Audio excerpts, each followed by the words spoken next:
Je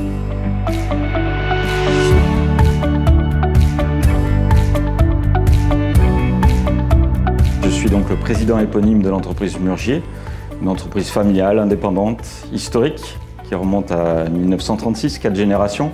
Notre métier, c'est la distribution de boissons auprès des cafés, hôtels, restaurants. Ma première réflexion, c'est d'imaginer la suite derrière le gasoil. Quelles sont les possibilités? Alors se pose la question de l'électrique, naturellement. Nous passons alors sur un projet avec l'ADEME en 2022, à profiter aussi du suramortissement qui nous permettent d'avoir un coût et un investissement raisonnable. Nous avons fait le choix d'acquérir 3 camions pour tester. Nous prenons livraison de ces camions en 2024, qui sont des camions avec une capacité de 5 ou 6 tonnes, sur une tournée quotidienne qui va représenter 200-300 km en fonction des utilisations et des lieux. Et là, effectivement, on observe un certain confort d'utilisation, confort du chauffeur, qui l'apprécie, confort extérieur, pas de nuisance de bruit, pas d'objection de gens qui nous voient circuler, bien au contraire, un regard assez ahuri, surpris, à regarder ce camion qui circule en toute discrétion.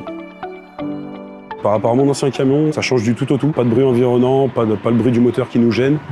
Et c'est vraiment agréable à conduire, c'est fluide. Mon ancien camion, c'était un thermique. Et l'électrique, c'est complètement différent. Il n'y a pas de bruit, il n'y a pas de vibration. Il y a une bonne conduite. Niveau accélération, ça va super bien. Pour notre activité, je pense que les camions électriques sont vraiment bien adaptés pour le nombre de kilomètres qu'on a à faire, l'autonomie. Donc je vois que du positif là-dedans et franchement, c'est impeccable. On valorise la reconnaissance, l'image de marque, aussi bien par nos collaborateurs, nos commerciaux qui sont assez fiers au final et nos chauffeurs, toute la logistique qui est assez fière d'avoir une entreprise qui est sur des innovations que nos confrères, voire concurrents, n'ont pas opéré pour l'instant.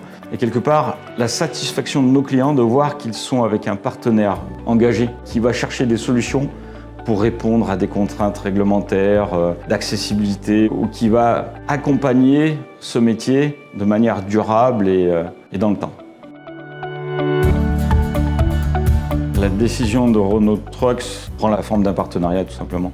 On ne peut pas imaginer lancer ce projet avec une autre marque. Ils ont été en avance sur le temps électrique, avec une certaine maturité sur l'environnement industriel, l'environnement du camion, et on sait que s'il y a une maturité à aller chercher, on ira la chercher chez Renault. Nous avons l'engagement des ZFE avec des conditions d'accès qui vont se durcir, lesquelles vont nous obliger à transformer nos technologies. Nous avons Lyon qui en est une. Dès lors, nous avons un certain parc qui nécessite d'évoluer. On peut imaginer que l'électrique prenne beaucoup de place dans nos entreprises de distribution.